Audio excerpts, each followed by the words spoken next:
Hello, everybody. Hey, welcome out to the Saturday morning workshop that we're holding today.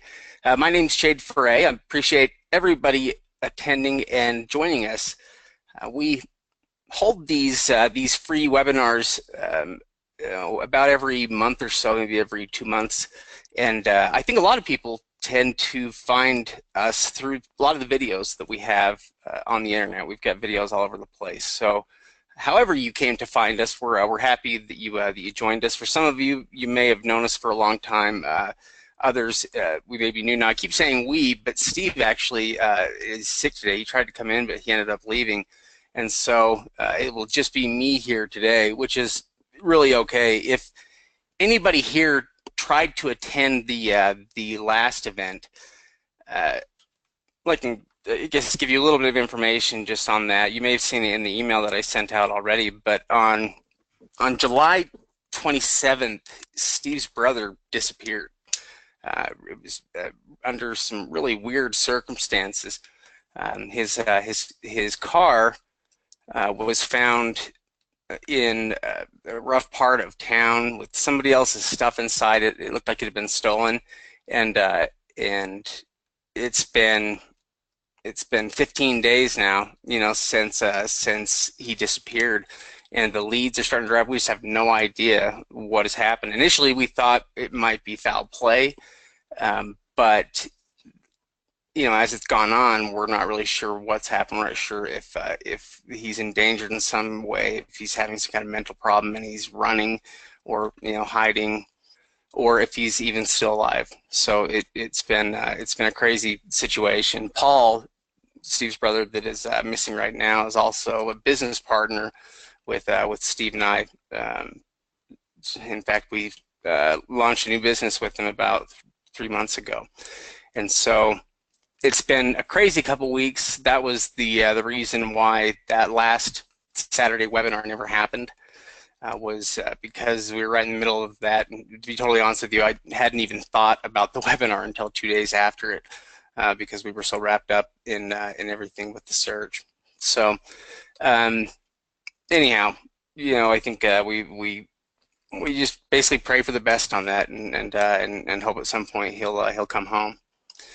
Now, for these webinars, they're always recorded, and we like to get questions. Questions always make the training better, and I think that it helps kind of guide me on things that are making sense, and things that aren't for you guys. So with that being said, we're going to talk about a variety of things today. When we do these Saturday morning workshops, we tend to cover, I don't know, different topics, but I'd like to talk specifically today. I'd like to have an emphasis on why now is such a unique period of time for tax sale investors, and what makes it a good period of time right now. In other words, there has never been a better time to get involved with tax sales, literally. And I was saying that 10 years ago, and what's crazy is that it's still true today. The investment continually evolves, and as we learn more and as it evolves, I think what we're looking at really is a new investment strategy that didn't exist a few years back, and that's far more accessible and easy than people might realize. But at the same time, it's also complicated and confusing. That we'll see if we can explain why that is. Now, if anybody here doesn't know who I am, my name is Ferre. Swenson is my other partner on this, and we basically were cousins. We've grown up with each other since we were, I don't know, probably about 7 or 8 or so. But we also talked business together, and that was where Steve originally introduced me to tax sales, and he was introduced to tax sales because he was working at the time as a real estate agent, and had another real estate. Somebody, I think his broker, introduced him to tax liens and deeds, and he thought it was an interesting concept. I did too. I thought it was remarkable, and I thought it was amazing that nobody had really heard of it. Nobody was doing it. So we set out to learn everything we could. At the time, there wasn't a lot to go on, and eventually we figured out the fact that we weren't going to find a lot of training materials out there, and we started attending auctions, and we started breaking down state laws ourselves, and eventually it ended up leading to training and providing materials for a lot of the big seminar companies. For years, we worked just private labeling materials for seminar companies. So we weren't really the face of the program. We were mostly just the training, kind of the fulfillment side of it. But we've moved away from the seminar companies as a whole, and part of the reason for that is because we know how much more we can provide members and people than what the seminar companies generally do. In fact, if you're here, you probably have some kind of experience with a lot of seminar companies, a lot of training companies, and if you do, then you probably know what I'm talking about when I say that most of them are overpriced and don't really offer much along the lines of actual training or even real information. They don't really create success because people don't generally have a lot of success with what they're doing. I think that aspect of training and of real estate investing is probably our least favorite of it. We believe in offering good training and having a value and teaching people how to do it. And as a result of that, we've had a lot of success. We've had a lot of members, and I think we easily have more success stories than any company we've ever looked at or compared ourselves to. So that's kind of 2017, the secondary program. This is a big deal. So the secondary program is something we started doing. Let's see. In fact, it was actually not. It was more like the end of 2016 that we started doing it. But what the secondary program was initially was where our members were buying liens and deeds secondary, basically directly from us, but it's evolved into more of a property program, and one where we basically members can buy property for a cheap enough price that there's good profitability in it, that they can unload it quickly. The idea really is that there are so many different obstacles that stand in the way of your success in terms of you making money. So from the point where you want to start and the point where you start making money, there is a lot that takes place there. And what our objective was with the secondary program was to eliminate all those obstacles except for the last one, which is selling the property. And if we can bypass all of that stuff, if we can help people get property in their hands faster, they'll make more money. And not only that, but there are some people that want to do this on their own and they want to go out and buy everything, and there are others that don't have the time to do that.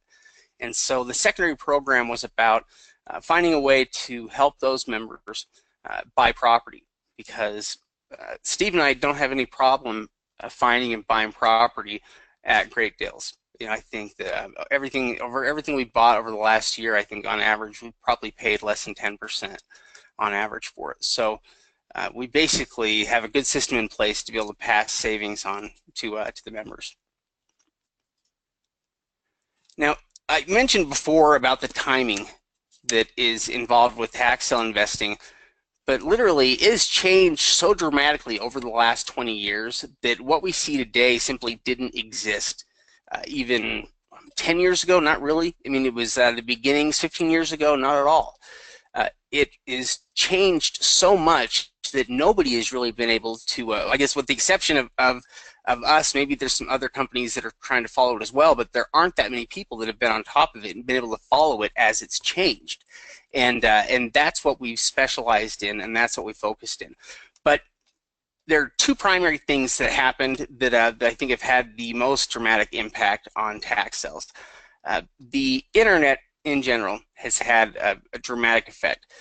You know, things like Google Earth and satellite mapping programs are crazy. They do so much to save us time compared to what we had to do just a few years back before we had those types of services. But the second was online record search capabilities. About 10 years ago, 15 years ago, we started to see not only county websites, but county websites that had online property records. You see, prior to online records, the only way you could do research or due diligence on property was to be inside a county records building and to be going through their hard copy actual property records. because of this, I don't think tax sale investing was something somebody could pursue full time, at least not, it wasn't feasible for most people because of the travel. You might be able to invest locally, but outside of that, very difficult to do because anything you did required you to be there on site. Well, the internet started to change all of that. We started to see online auctions. The online record searches and record search capabilities that the websites began to have, that was a total game changer for everything, because what it did was it suddenly meant you didn't have to travel in order to invest. It meant that you could buy from the comfort of home, you could buy using just the internet, and you could perform high levels of due diligence. So I think these changes affect more than obviously than just tax sales. I'm sure it affects all different forms of real estate investing, but tax sales didn't change for a long time. You're talking about systems that stayed relatively the same from the time the state laws were written, pretty much up until the internet came around and started to change things. Most of those states operated the same way. But we're seeing that change, we're seeing it evolve, and essentially really what it did was it opened the floodgates. Counties that were limited by location suddenly were able to access just as many people as other counties that were able to attract a lot of investors. And the counties have also began to see the revenue opportunities that are there if they'll work with investors, if they'll hold tax sales, if they'll just be on the ball with it. You can see that with some of the counties that have successfully been conducting tax sales. It is a huge source of revenue for them. And the difference between a county that does their tax sales well versus a county that does not can amount to a large amount of money when it comes to the overall collection percentage, because they need these systems to work. So let's talk about what they are.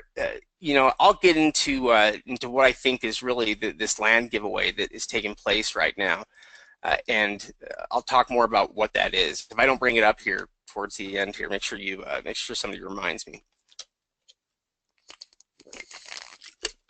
All right, let's just get a couple things out of the way here, a couple of broad statements. So if we're talking about tax sales, you hear us use a lot of different terms, and maybe some of you know the terms, maybe some of you don't. So let's just talk about tax liens first, tax liens specifically for a second. Tax liens are the safest, easiest way to earn high interest rate returns. So we're talking returns of 10 to 20% annually. It is the safest way to earn those types of returns. I can't find anything else that's even close to it. Now, with that being said, tax liens also usually don't involve any kind of property acquisition, okay? So tax liens, 95% of the time plus, they don't have anything to do with acquiring property. It is simply about earning a high interest rate return on the money when the lien redeems, okay? And that's how it's designed to work.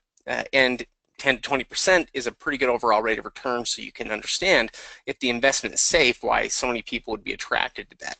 Banks have been showing up at these things for decades. When Steve and I first started at these tax sales, the banks would send lots of people, and they would show up and they would bid there as kind of agents for these big financial institutions.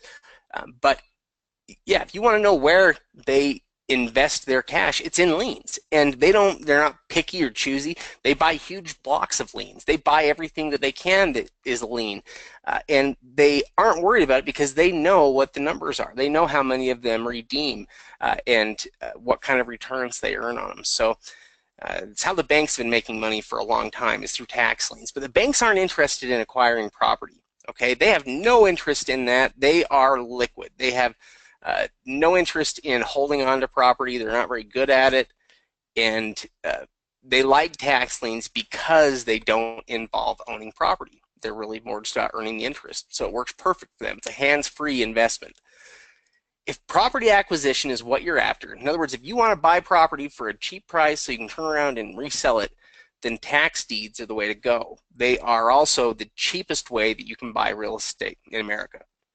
There is no cheaper way, and that becomes more evident as you learn more about how tax deeds work. But it's essentially the only form of real estate investing where the person you're buying the property from doesn't have some type of personal interest in the property. So it's a unique situation, but if you want property, then tax deeds are the answer for that. And they're very simple. Those deeds convey full ownership rights. It's just buying property. It's a property auction when you buy tax deeds. So there are different references here, different points. What a lot of this comes down to, for trying to make sense of all of it and why it's confusing, is because of the difference between state laws and federal laws. Okay, every state has its own set of laws, and because of that, every state has its own set of laws determining how property taxes are to be collected and enforced. So we have 50 different sets of instructions on how that's to be done. That's the main reason why tax sales have never been more popular. It's because they were so confusing. And what might work in one place obviously wouldn't work, in other places. That was kind of the challenge that we had initially, was trying to figure out what all of it meant and how it all worked. So state laws are basically what we're looking at, and whenever you're looking at investing in a certain area, the state laws are what are going to dictate and control how tax sales are conducted, how properties are handled. Now, if anybody here, I'm not sure, feel free, you guys, to ask questions here. When I don't have Steve on here with me, sometimes I feel like I ramble. So let me know if anybody has any questions here, and we can stop and go through some of them. The property tax system is pretty basic. I think most people understand it. What's important to understand is that the property taxes you pay are an exact amount. They're based on the budget that the county has and how much money they're trying to raise, because they have a lot of services that they continually provide. So if they don't collect money, counties right now are more strapped for cash than perhaps ever before, or at least any time we've seen in a long time. There are lots of counties that are on the verge of bankruptcy, and some that are even beginning to file bankruptcy. I've heard before. So counties are tight on cash, and really what that means as well is that they need to be better at how they conduct their tax sales and how they handle property tax enforcement. But essentially, that's what we're talking about, is property tax enforcement. The reality is we don't pay our taxes out of the kindness of our heart. We pay taxes to avoid the consequences, okay? And when it comes to property taxes and not paying, the consequences are a couple of things here. Okay, first, you can have a lien placed against your property. We'll talk about that in a minute, but it's going to basically prevent you from being able to transfer ownership on it, so you can't sell the property. Penalties. Like any other late bill, the amount you owe goes up the later you are. Okay, so in other words, you have these penalties and fees that are increasing.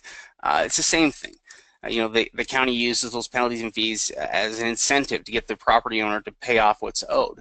And finally, property loss. Ultimately, if you don't pay your property taxes, I think everybody knows if you don't pay eventually, you can lose your property. And that's really where these systems come into place. So the state obviously doesn't want people just losing their property. In fact, really, the state doesn't want anybody to lose their property because of delinquent property taxes. And so they do a lot of things to try to ensure that property owners have plenty of opportunity to pay that off, so that they don't have properties that are taken out from underneath them. So we're talking about tax liens here. What happens when somebody doesn't pay their property taxes in a tax lien state? Well, the county does not want to borrow that money they need for ongoing funding, and so creating a tax lien, which is one of the three systems that are used in the United States. Every state in the country will use at least one of these three systems: a tax lien system, a tax deed system, or a redemption deed system. There are a couple of states that use multiple systems, but for the most part, it's usually one system per state. But we are seeing more and more counties that are flexible to that. It's been interesting. Counties are getting better and easier to work with. So we mentioned that the lien. The tax lien system, it's used, tax liens are used in about a third roughly of the states across the country. The lien is a great system. It's really ingenious in the way that it works. But I think to really understand how it works, you have to understand the nature of just a lien itself and what a lien is. A lien is a type of legal claim that's placed against real property, placed against real estate because of some kind of a debt. In this case, we're saying delinquent property taxes. There are mechanics liens if there's something like construction that's done on a home. So, let's say you had a painter that was in there finishing up your new home and the painter's not paid. Well, the painter could go and place a mechanics lien against the property. And what does that lien do? It prevents you from being able to transfer ownership on it. So you can't sell it until you get the lien taken care of. Well, a tax lien is like that, but it has even more power. Okay, the lien still prevents the transfer of ownership, but it also has a redemption period that's attached to it, and that's the time period that the state is trying to give the property owner to pay off the delinquent taxes. So, in other words, redemption periods on average, it might be 6 months to 4 years. We've seen with different liens. So the lien is also what we would call a first position lien.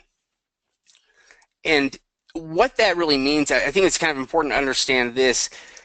When the county is looking at enforcement methods for property taxes, it wouldn't work if they didn't have ultimately losing the property be the consequence.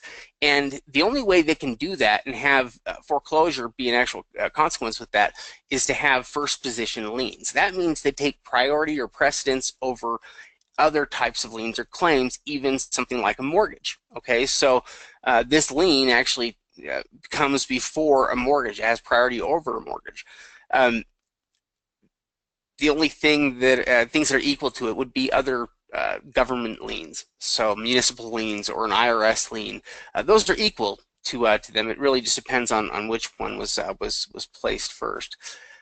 But the lien itself can be used to foreclose on the property. And when we say it's a first position lien, if it wasn't a first position lien, what would happen is you would try to foreclose on it. But if something like the mortgage on the property superseded your lien, then essentially you wouldn't have the ability to enforce that. You couldn't do anything because they weren't in jeopardy of losing the property. So it had to be a first position lien, and that literally means that it doesn't matter if it's a mortgage, it doesn't matter what is attached to that property. If it goes through the foreclosure process, it ends up being removed, and that's one of the benefits of tax liens. So the whole purpose in creating the lien is just to collect money. The county just needs something that they can sell now. Now, there's a really good question here. In Florida, if a lien does not redeem, does it go to auction? Yes, Florida is kind of an odd state. They are a state that uses both tax liens and tax deeds. What they do with their liens, though, in fact, I'll tell you what, I'll explain the lien thing here in just a second with Florida. It'll make more sense as I probably explain this. But Florida is an awesome state for tax sale investing, and they always have been, at least as far back as from the time that we started. But like I said, the purpose the county has in even creating this lien is just to collect the money that's owed to them, and they want to do that as quickly as possible. And so by creating this lien, they now have something they can sell. They're going to schedule a tax sale where they can sell off these liens. So the lien generally will represent a single year's worth of taxes plus penalties and fees. All right, and it also will have that redemption period that we talked about attached to it. Liens also pay out a maximum interest rate return. Okay, meaning that the state will oftentimes set a range, or what they'll do is they'll set a maximum interest rate return, which basically means that the maximum you can earn, or also the default, which in Florida is 18%. So we're kind of using that in this example. You can use the interest rate is a bidding medium. In other words, there are some auctions where the bidder that's willing to accept the lowest interest rate will win the property, but if you're not doing that, then you'll automatically earn 18%. If you're buying over the counter, you automatically earn 18%. So, like I said, the purpose in creating this lien for the county was so that they could hold an auction and they could sell it off to investors. Now, why would investors buy them? Well, first off, that lien for $1,000 is placed against that property and utilizing that entire property as collateral. That property might be worth $50,000. So that $1,000 lien is basically utilizing all $50,000 worth of value in this property as security. It makes them incredibly secure. And we already know that the vast majority, 95% of them, redeem. And that's because nobody wants to lose money because of delinquent property taxes. So the county holds this auction where they'll sell these liens off to investors. Investors buy them because they're going to pay out a high interest rate return and they're really safe. That 2-year redemption period is basically the grace period that the property owner has. Okay, that's the time period where they don't have to worry about losing the property to foreclosure. And it's basically a time where the lien holder is twiddling their thumb. Okay, they can't really do anything. It's a hands-off investment. But what it really comes down to is there are only 2 outcomes for tax lien investing, and both outcomes depend on when the property owner and if the property owner pays off their delinquent taxes that they owe. It really all kind of revolves around when that occurs and if it occurs. So if the property owner pays off their taxes the way that it usually happens, most people will end up paying off the taxes. That is what we would consider redemption for a tax lien. They pay the county what they owe. So let's say they send a check to the county for their penalties and fees to get that lien redeemed, and removed from their property. Once the county receives that, they're going to cut a check to the investor for their initial investment plus the interest rate that they've earned up to that point. So the investor gets a check in the mail, you can reinvest. That happens the vast majority of the time, but if they don't pay off that amount and that redemption period expires, so if 2 years go by and the lien hasn't redeemed yet, then the lien can be used to initiate the foreclosure process on a property. The lien can be used to foreclose on it, because it is that first position lien, because it's utilizing the property as collateral. So even when you initiate foreclosure, really what that is about giving the property owners the chance to pay off an amount, making it very clear the amount they have to pay it off by and the date they have to have that paid by, and what the consequences are. So oftentimes people end up redeeming the lien after foreclosure's been filed, because they don't want to lose it. But the bottom line is, if the foreclosure's filed, they give those dates and the date passes, the property is awarded to the lien holder, who becomes the new property owner. Okay. Now, regarding Florida, Florida's a unique state. Like I said, they offer both systems. In Florida, the tax liens have a 2-year redemption period. And so what's different with Florida is this: at the end of that redemption period, in most states, the lien holder would initiate that foreclosure process and foreclose on the lien. In Florida, though, what happens when that redemption period expires, the county puts the property on they schedule it for a tax deed sale. Okay, so they actually will complete the foreclosure process. It's what's called the self-executing foreclosure. That's where the county handles all of the foreclosure proceedings. Foreclosing on property is really easy in Florida when it comes to their liens. But yeah, rather than having the lien holder just foreclose on it, the county will basically handle the foreclosure and list the property for a tax deed auction. Now, at the deed sale, the property is going to begin at the total amount owed in taxes and fees.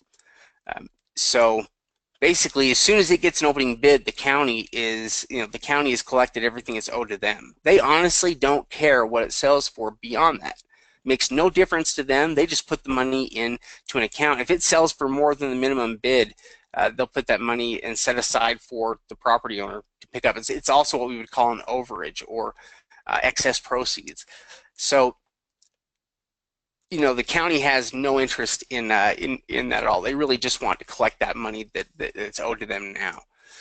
In Florida, what happens though is if another investor buys that property at the tax sale auction. So if they see the auction and it gets bids on it and somebody else buys it, they treat that like lien redemption. So in other words, you'll get a check in the mail, for your initial investment plus all of the interest for that time period. They basically use the proceeds from selling it to pay off the lien holders. But if the lien doesn't get a bid in Florida, so if nobody bids on it, then what you'll see sometimes is that the property is awarded to the certificate holder. So if it doesn't get an opening bid, then they award it to the certificate holder, who will basically get the property at that point. So in Florida, if you're buying liens, the chance of acquiring property is pretty slim, because not only do most liens redeem, but then you have the liens being offered as deeds in Florida. So and they sell pretty well. It's a really good system. Now, so it's a little bit confusing there on I know with Florida, but we do love Florida because all of the counties are really good. They're great. They understand how to run good tax sales, and they're on top of it. They make information pretty accessible, and yeah, you can find everything you want, everything from deeds or liens. So tons and tons of opportunity there in Florida. Is that the same for Washington? Washington, I think Washington's a deed state, but they may do something with liens. I actually have to look it up offhand. I've looked into Washington sales a lot, but I haven't actually participated in a sale in Washington yet. But we're looking for new areas right now, so there'll be all sorts of new places that we can invest. Tax liens can come across kind of complicated. The reality of it is they're pretty simple. And once you understand how tax liens and tax deeds work, the reality is there is no type of real estate that is going to be more complicated than that. And once you understand how tax liens and deeds work, it's going to mean you understand how property titles work. You understand how you'll understand more. If you understand tax liens and deeds, anything else that you tackle with real estate is going to be easy. Okay, you'll be surprised at how much it teaches you about everything else. If you want property, though, deeds are really simple and they're really easy. We've got roughly about a third of the states out there that utilize tax deeds. There are a couple of things that are different about tax deed states. First off, the county doesn't generally sell liens off to the public. Okay, now that doesn't mean that all of the counties don't create liens, because some of the counties inside these tax deed states still create liens. They just don't sell them to the public. They use the liens to prevent the transfer of ownership, basically, on the property during that time period. So what happens in a tax deed state is a redemption period begins, and it's usually a little bit longer. So it might be 3 years or 4 years or 5 years, like here in Utah. But basically, the county is waiting that time period out before they'll pursue foreclosure. So, like I said, some of them will issue liens against the property in that time, but at the end of the redemption period, they're going to start the foreclosure process, and that's either going to result in the taxes being paid, or it's going to result in the property being foreclosed on. Again, the county has no interest in the property itself. All they want is just the money that's owed to them. The only purpose in foreclosing on the property is to enforce the tax ultimately, but it's just to collect the money that's owed to them. So now what happens with tax deed states, something else that's different about them, is the county has the power to foreclose on the property. In a lot of lien states, the county doesn't really have the power to foreclose on properties. They require the investors to be the ones to foreclose on properties. But in tax deed states, the county has the power to foreclose on that property. So when they do foreclose on that, they want to sell it at auction to local investors. Like I said before, that opening bid's going to include everything that's owed. So the opening bid for a tax deed tends to be more than what you'll have for a lien, because a lien usually represents 1 year worth of taxes, but a deed might represent 3 years worth of taxes or 4 years worth of taxes. It kind of depends on how many year redemption period the state has. Oh, there's a really good question here about 401ks.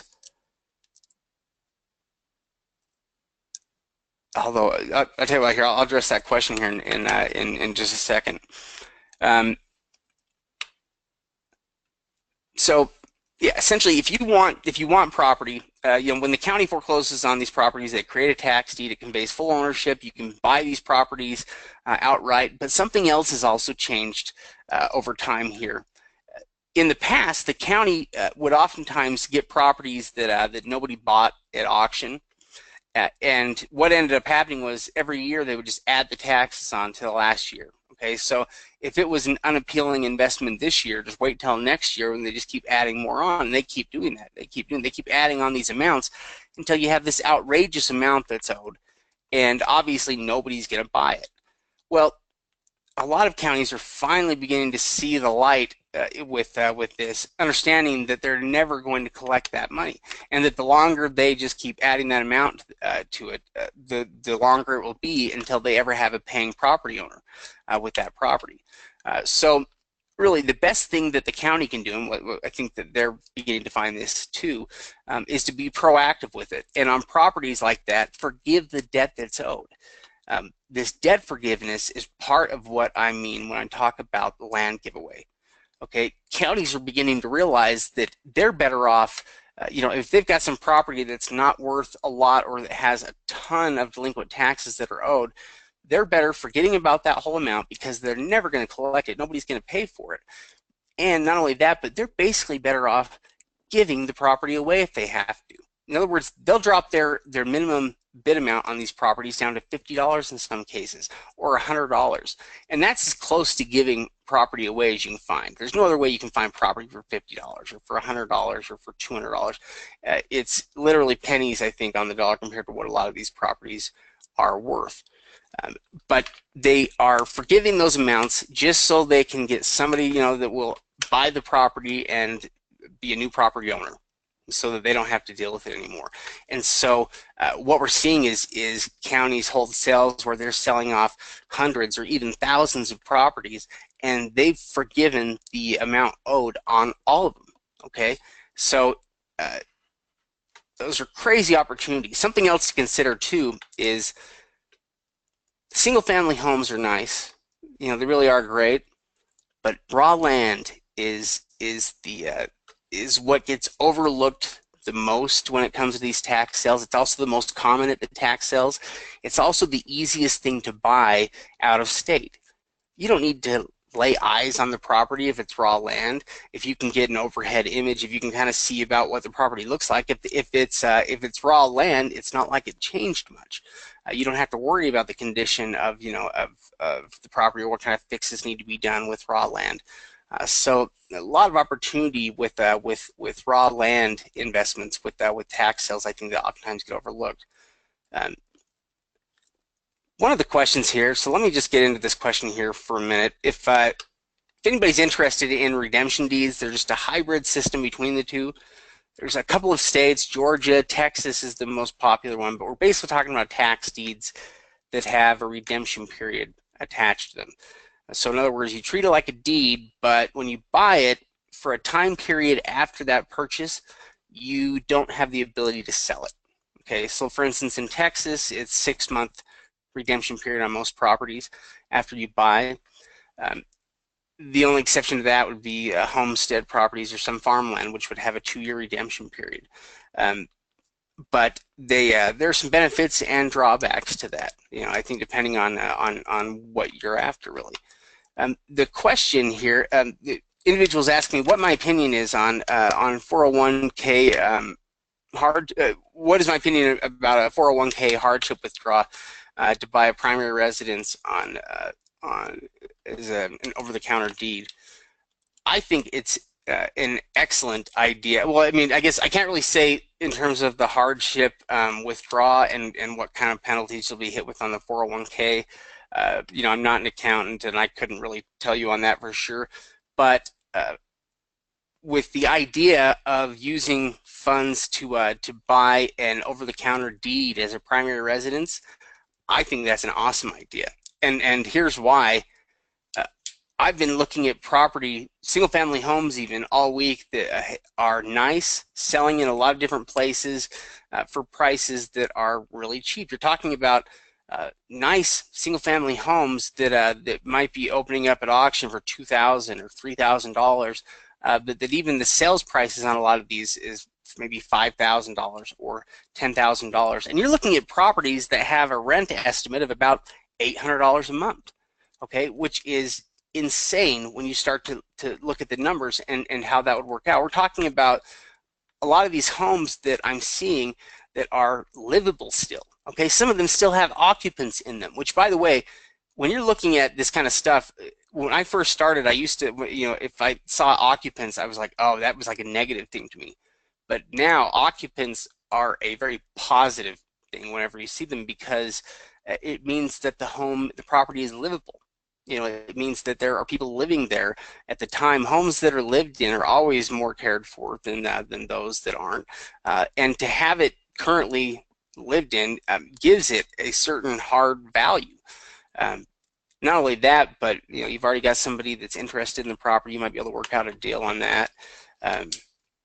Anyhow, so I got off here on a little bit of but I guess the idea, though, of using it to an over-the-counter tax deed, using that as a primary residence, I think it's awesome, because essentially what you can do is you can buy one of these properties for a very low price. Like I said, realistically, I think you can pick it up for $10,000 to $15,000, let's say. Now, if you're going to own it, you know, if it's going to be your primary residence, you know, then you can fix it up if you wanted. But the other thing you can do with it is you can decide if you're going to take it through quiet title, you know, which I don't know if I'll have time to get into it too much in depth here on what quiet title is. You basically have the option to go through quiet title on it and get a warranty deed on the property, which a warranty deed is what is required if you're selling a property to somebody that plans to get financing for it, okay? The lenders are going to require title insurance, okay?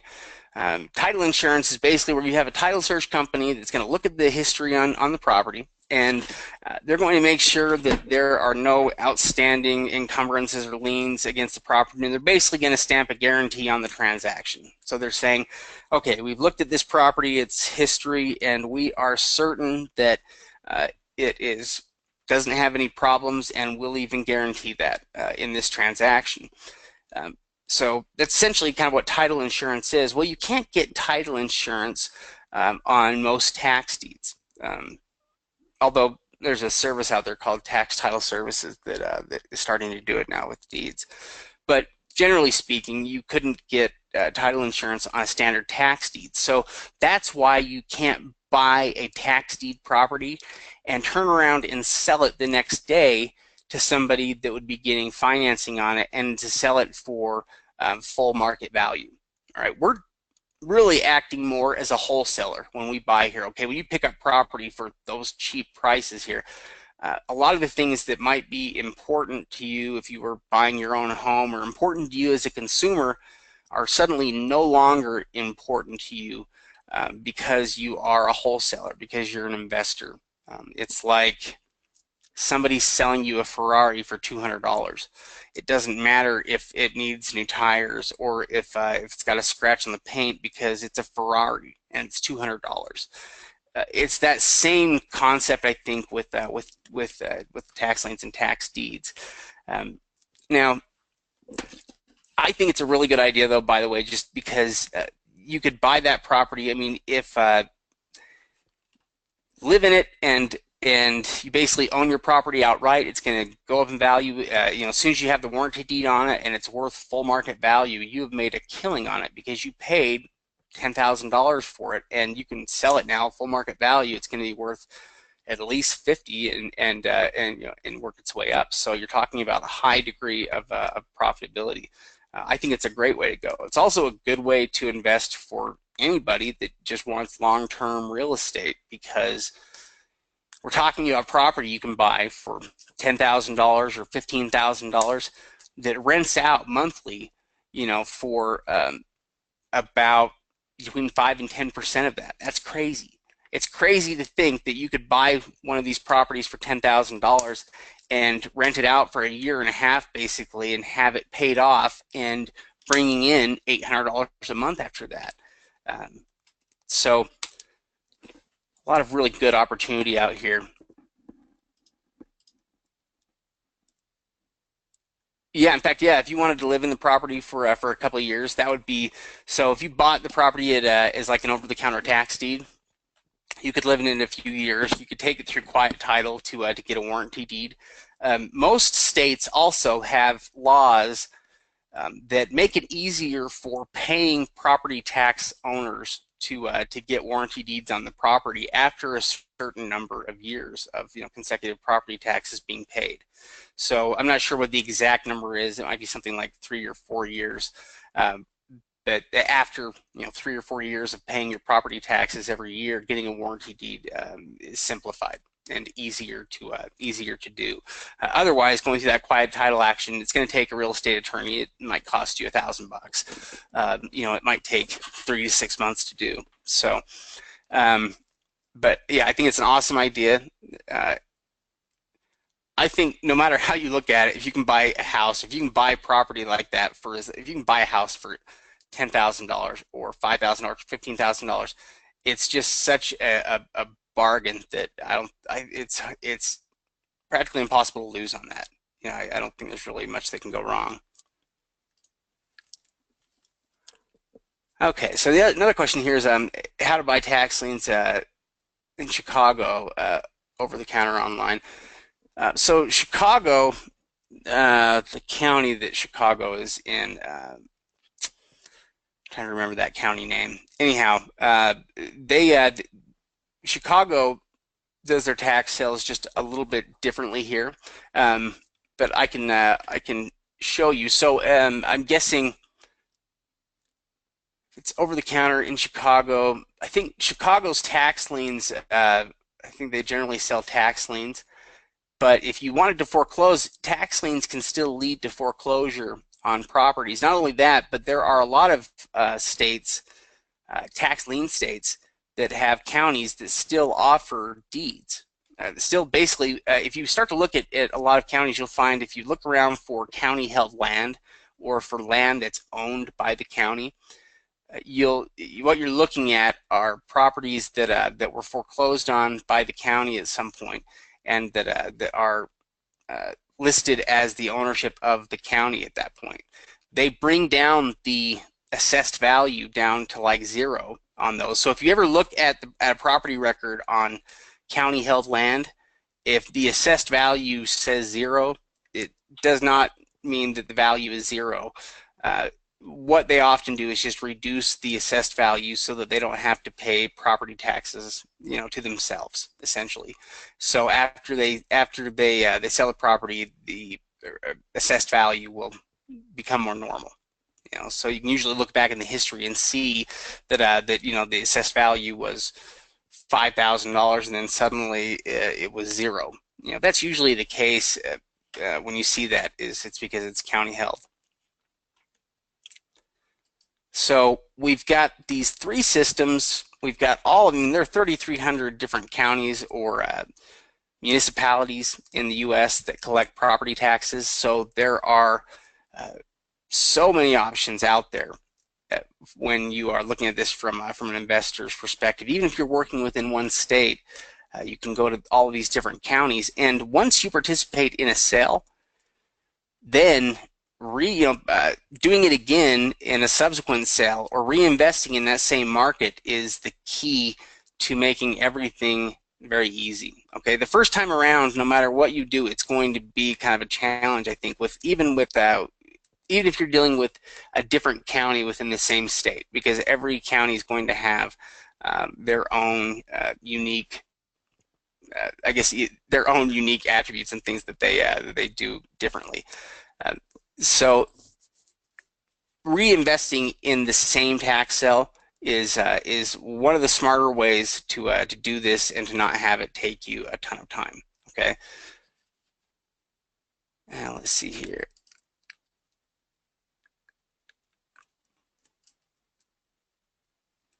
Oh, you know what? By the way, yeah, I will send out because I'm sorry, I'm going kind of long here, and for those that are looking for some more information here on the membership of the program, I'm terrible at selling this stuff. I teach great, don't really sell it well. Membership is $29 a month. Okay, it includes access to the website. We do weekly webinars, and we also try to help in terms of email support, answering questions for people, regarding properties that they're looking at. But essentially, once you have access to the website, you're going to have access to training materials. You can download all the training materials. You can also download an unlimited number of tax sale lists. You're not going to get nickel and dimed for each tax sale list you want to download, and that includes all of our over-the-counter lists. We've got a humongous collection of tax sale lists, and they've all been updated pretty recently. So really, the membership would be worth it for just the tax sale lists alone, but it's a lot more than that. There's a lot of training that's there. We do the weekly webinars, which are a good opportunity for us to talk to people. But more than anything, I think it's about us wanting to help the members and working with them anytime they're interested in a property, helping them find good properties versus identifying those that have any problems. The other thing I was going to mention here is the 3-day boot camps that we do, which are in Las Vegas, are unique. First off, the 3-day is the entry level for the secondary property program. Okay, so anybody that attends the 3-day event basically is in on the secondary program and will have the ability to buy secondary property. But also, we only allow or only have 10 openings within those classes. So we do that so that, number one, we can have enough property for everybody that's there, but also so that we can give enough attention and time to each individual. So you can, of course, bring a partner, but we basically have 10 spots total. So as you can imagine, they fill up really fast. But what we're going to say is that there's a link on there for those that want to sign up. If you want to sign up, you can sign up putting $9.95 down on it, and basically the rest you can handle before the event. But if some of you want to save money, you can basically save 10% on the cost of the boot camp by prepaying. So there is a link on the website for that. If you go to our services page on tax sale support, you'll see the different pages there for both membership and for the 3-day, and you can sign up at either of those places here if you want. Now, something else I was going to tell you is that we are in the process of creating a new training program, doing some new things with the websites. In other words, what we see happening is the program moving upscale a bit. And so I think it's a good time to join right now because you're able to get in on a low price point, and we're not going to up that price point on you. So you'll be in at a low price point. But within a few months, though, the way we sell it could be somewhat different. In other words, we may not do monthly subscriptions, anymore. We may do those on quarterly or yearly bundles, things like that. A lot of things are going to change. So the time is pretty good right now. If you've thought about joining, we can get you all set up. But more than anything, what makes us different is us. Steve and I, we know our stuff with tax sales. We've been doing this for a long time, and we genuinely want to see you be successful with it. So before you go and blow your money somewhere that is probably not going to help you, take a look at what we're doing here and save it. We don't want to see people blow their money, really, period. If you've got that money, rather than spending it all on training, we'd rather see you spending it on the investments themselves so that you can make money with it. So we're never going to push you into something that wouldn't make financial sense for you or that wouldn't work. So yeah, the $29 membership program, though, I think it's a great value. I don't think you'll find anything out there that's close to it. And the boot camps are pretty exciting. The secondary program is crazy. We're selling property to members, but what we've found is that people tell us that they have X amount of money, but in reality, once they start to buy property, once they see it working, they just want to keep buying it. They want to buy more. And so what we found is that with a very small group of people can buy a lot of property. And so we're figuring out kind of the best ways to manage that and to be able to provide enough property for everybody. So, all right, let's see here. There's other questions here. Yes, and by the way, this is being recorded. I'll also get you a PDF of the slides that I've got here if you want to use those PDFs. I'll see if we can send that out in the email, but we'll send you an email with a link to replay this, okay? Now, oh, fortunately, okay, so now, by the way, with these, the bidding methods that we were looking at right here, oh, all these methods waiting for the redemption period. Okay, so when we're talking about the different methods like tax liens, tax deeds, and these redemption deeds, tax liens have a redemption period, and the redemption deeds do, but tax deeds don't. There's no redemption period with tax deeds. The property is basically foreclosed on prior to the tax sale itself, and so when you are there, you're basically just buying the property outright. You don't have to wait out any kind of a time period. There's no chance of anybody being able to get the property back. You have full ownership rights at that point. And let's see here. How do you find over-the-counter lists in the state of Florida? Good question. Okay, there are several companies that help Florida. Florida, I guess, there's a couple different ways that they do it. Florida has a couple of different online auction companies that they use, and some of the counties also have their own software. But if you want to buy liens here, one of the ways you could find the liens. Let me switch over and I'll show everybody here real quick before we wrap it up. Okay, so let me switch this over and show you.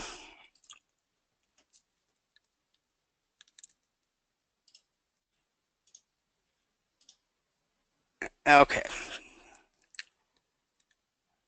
Get this to work here. Okay, there we go. So what I'm looking at right here, we're looking at the website, and if we were looking at, let's say we want over-the-counter, we want to look at some over-the-counter liens in Florida. A couple of things we can do. We can go over here to the list center into the over-the-counter database, and what this does is it has the over-the-counter list separated by type. So you've got the liens, deeds, redemption deeds, and so if we're looking at over-the-counter liens here, we could come down here, and this would be a way that you can download the physical lists here if you just want to get the physical lists, okay? There are, so give you an idea. So these are all over-the-counter lists for, in fact, we've got 2 pages here of them. There's 57 lists right now for a variety of counties, and these are all over-the-counter liens. There are also online over-the-counter liens that are available. Let me just jump there real quick for the sake of time. Real Auction is one of the companies that does this, that helps Florida with their online auctions. And so let me show you here, because they help some counties with their tax lien sales. They also help handle tax deed sales. And what we're looking at right here is their tax lien sales. And so, by the way, I'm at realauction.com, okay, and I went to client sites there, but you can also access this through, this is all up on tax sale support too.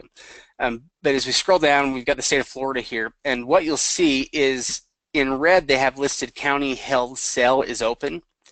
That's their terminology for saying over-the-counter liens are available. Okay, so if we wanted to look at any of these, I'll kind of show you here. So if I look at Duval here, and I'm going to preview the items for sale. And what we're looking at right here, we can see that there are 335 pages, 16,732 records. So about close to 17,000 over-the-counter liens here.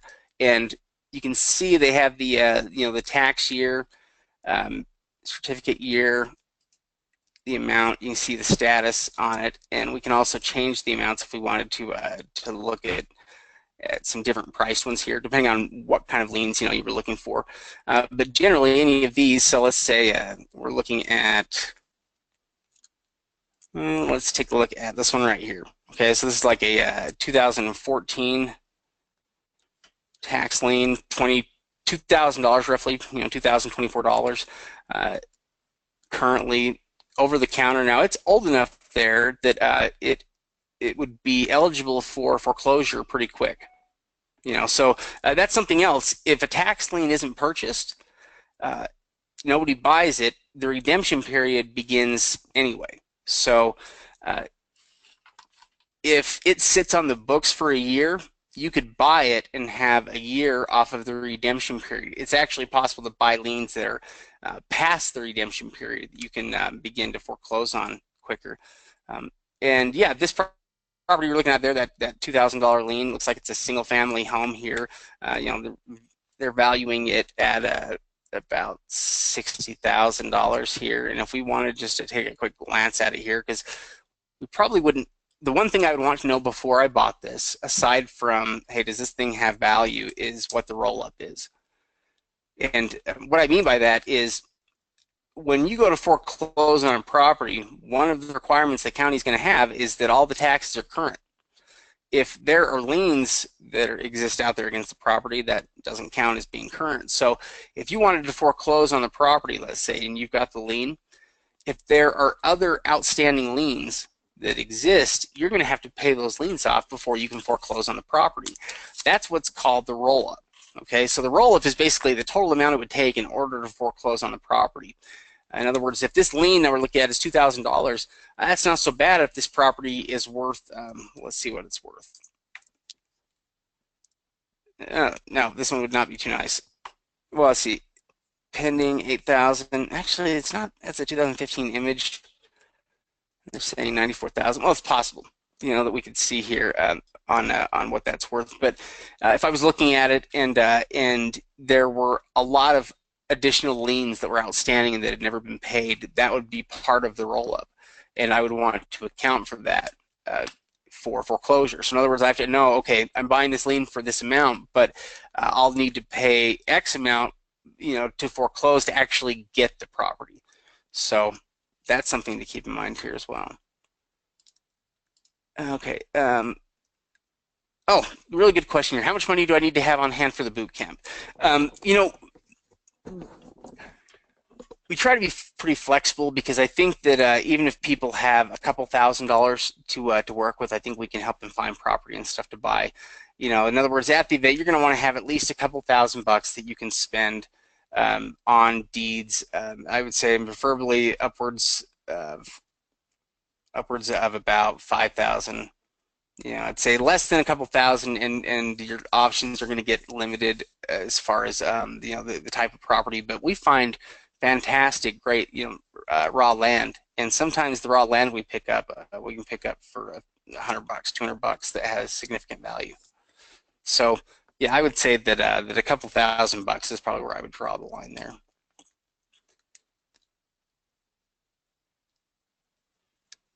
Okay, now tax lien financing. Let's see here. So how does tax lien?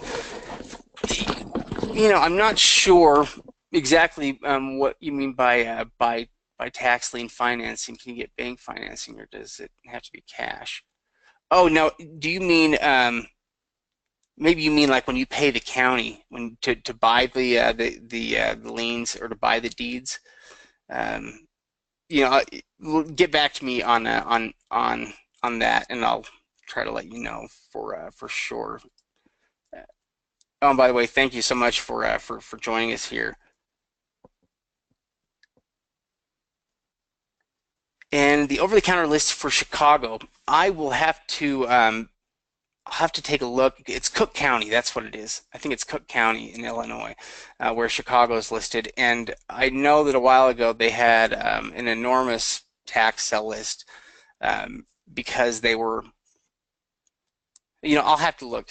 It was about 3 or 4 months ago. It seems like that they held their main sale, and I'm sure they've got a pretty big collection of over-the-counter stuff. I'll see if I can locate it.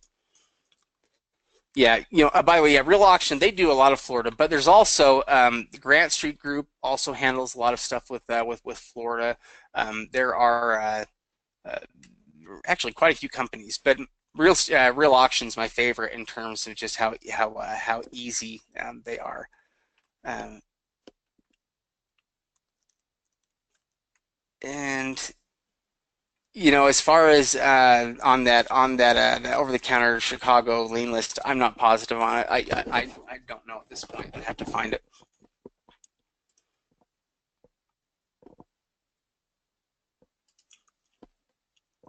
So, I mean, if that's all you want is just that one list, I wouldn't necessarily sign up. I'm not sure if I have that one list, and so I wouldn't tell you to sign up. I'd tell you to sign up for a lot of other reasons, but not necessarily just that one list.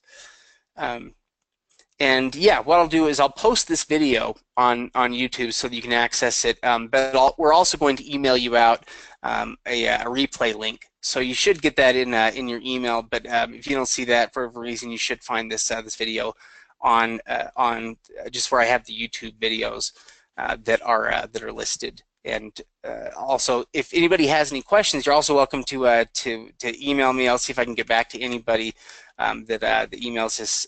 My email is shade@taxsalesupport.com. And let's see here. Let me look at a couple other questions here. Oh, and yes, yeah, we'll have this replay up here. And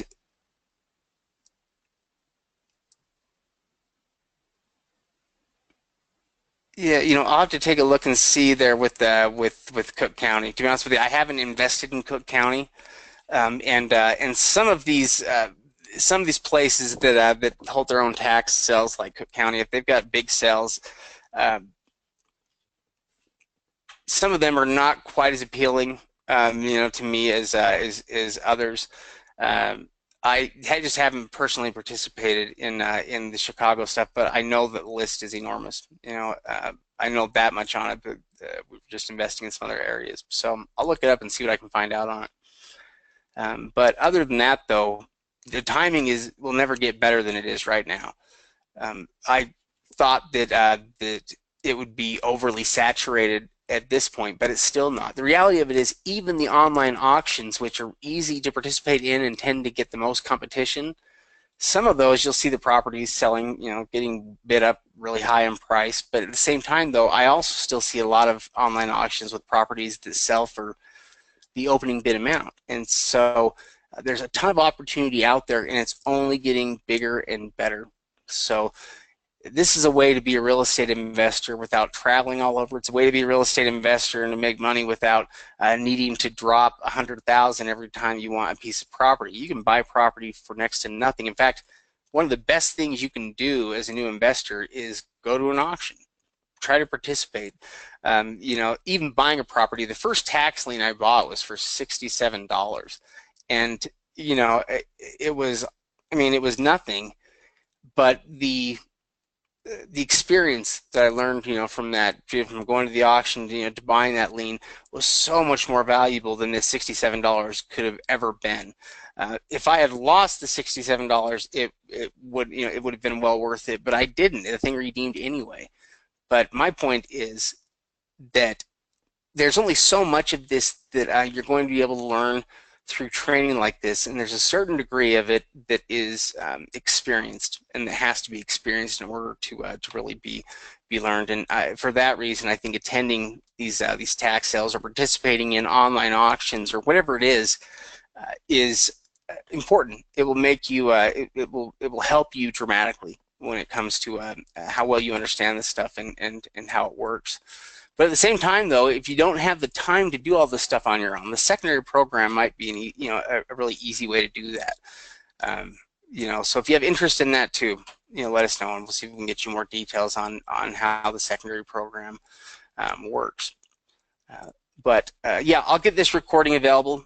Thanks again, everybody. You guys have been a fantastic group here today, and sorry we haven't covered even more. There's so many things that I could get into and cover when we get talking about tax sales, but yeah, definitely the best time right now. You know, so you're at that point where you're ahead of the wave.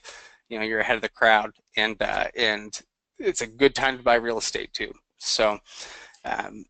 Let us know if there's anything that we can do for you. If you have any questions on the 3-day events or our membership signups, you know, I'll keep an eye out for anybody that signs up. Or if you have questions, just let me know. Thanks, everybody. I'll get those videos posted up soon. We'll see you.